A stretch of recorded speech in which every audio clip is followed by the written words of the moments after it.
हमने हमने enterprise efficiency और प्रोडक्टिविटी नहीं सिखाई।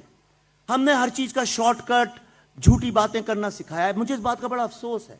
लेकिन मैंने यह कहा कि क्या यह संभव है कि हम भारत की जो समस्याएं हैं जो पिछले 50 साल से चल रही हैं, इसलिए कि सब लोग उन पे बात करने से डरते हैं। हमने ऐसा नहीं है कश्मीर पे फिल्में नहीं बनाई हैं।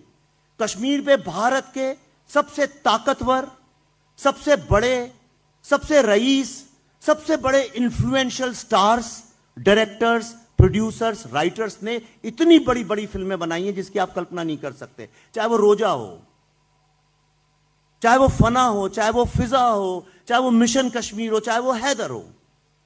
ये सारी की सारी फिल्में 1990 के ही दशक में बनी हुई हैं, उसी टाइम फ्रेम में बनी हुई हैं।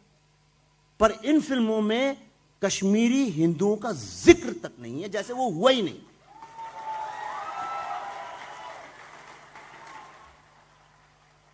दूसरी विडंबना देखिए, ये सारी फिल्में टेररिस्ट लोगों को जस्टिफाई करती हैं कि उस बेचारे पे ये जुल्म हुआ।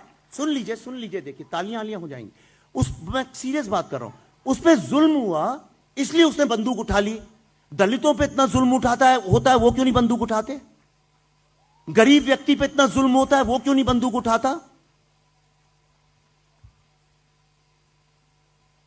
लेकिन किसी ने इस सवाल को एड्रेस नहीं किया। भारत का हर व्यक्ति यह सवाल पूछना चाहता था। और ये फिल्में ऐसा भी नहीं है कोई प्रमाणित फिल्में थी।